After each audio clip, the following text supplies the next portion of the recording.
அன்பு நண்பர்களே, அனைவருக்கும் அன்னை சமையல் உமாவின் அன்பான வணக்கங்கள். இன்னைக்கு அன்னை சமையலில் பார்க்க போகிறது சூப்பரான பிரேக்ஃபாஸ்ட் அண்ட் டின்னருக்கான ரெசிபி முட்டை கொத்து சப்பாத்தி. சப்பாத்தி நமக்கு மீதி ஆச்சுன்னா கவலையே வேணாங்க. இந்த ரெசிபி நீங்கள் உடனே பண்ணிடலாம். கிட்டத்தட்ட பார்த்தீங்கன்னா கொத்து பரோட்டா டேஸ்ட்டில் ரொம்ப நல்லாயிருக்கும். வாங்க முட்டை கொத்து சப்பாத்தி எப்படி செய்யறதுன்னு பார்க்கலாம். கடாயில் தேவையான அளவு எண்ணெய், 1 டீஸ்பூன் சோம்பு,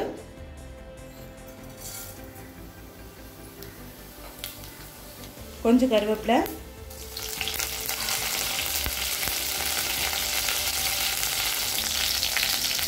நீளமான நறுக்குன்னு 2 வெங்காயத்தை சேர்த்துக்கலாம்.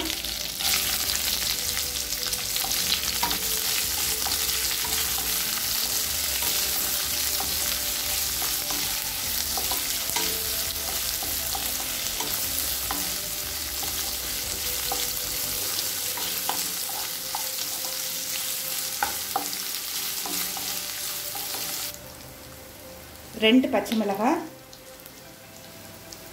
1 டீஸ்பூன் இஞ்சி பூண்டு விழுது,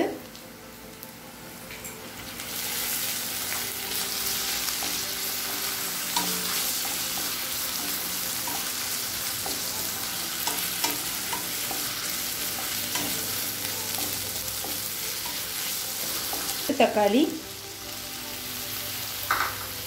தேவையான அளவு உப்பு. சப்பாத்திலே கொஞ்சம் உப்பு இருக்குங்க, அதனால் கொஞ்சமாகவே போட்டுக்கோங்க.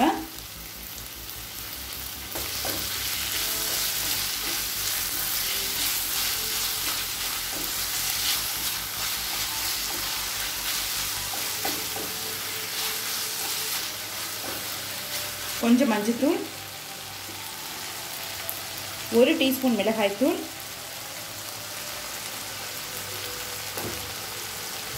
1 டீஸ்பூன் கரம் மசாலா.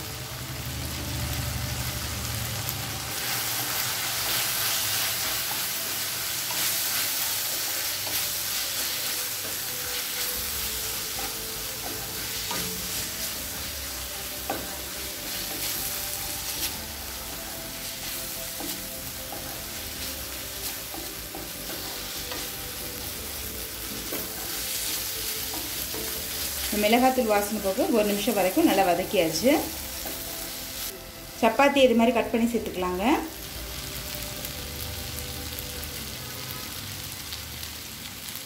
ஆறு சப்பாத்தி சேர்த்துக்கிறேன்.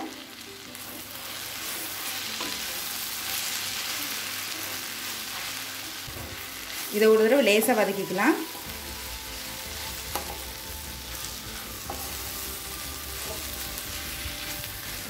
சப்பாத்தி மசாலா ஒரு தடவை நல்லா மிக்ஸ் பண்ணிக்கிட்டா போதுங்க. அடுத்தது 4 முட்டை இதில் சேர்த்துக்கலாம்.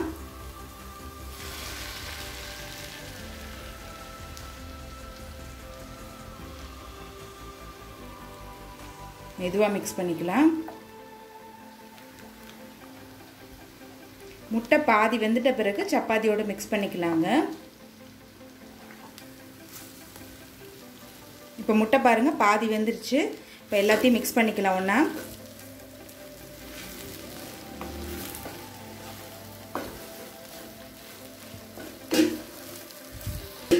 இப்போ இது மேலே கொஞ்சமாக தண்ணி தெளிச்சுக்கலாங்க. அப்போ தான் ட்ரை ஆகாமல் இருக்கும். இப்போ பாருங்கள் முட்டையும் சப்பாத்தியும் நல்லா வெந்துருச்சு. இப்போ கொஞ்சமாக கொத்தமல்லி சேர்த்துக்கலாம். இப்போ முட்டை கொத்து சப்பாத்தி ரெடி ஆகிடுச்சு. சர்வ் பண்ணிடலாம். இப்போ சுவையான முட்டை கொத்து சப்பாத்தி ரெடி ஆகிடுச்சுங்க. ரெசிபியை ட்ரை பண்ணி பாருங்கள், கண்டிப்பாக உங்களுக்கே பிடிக்கும். ரெசிபி பிடிச்சிருந்ததுன்னா வீடியோவை லைக் பண்ணுங்கள், கமெண்ட் பண்ணுங்கள், ஷேர் பண்ணுங்கள். அன்னை சமையல் சேனலில் சப்ஸ்கிரைப் பண்ணுறேன்னா சப்ஸ்கிரைப் பண்ணுங்கள்.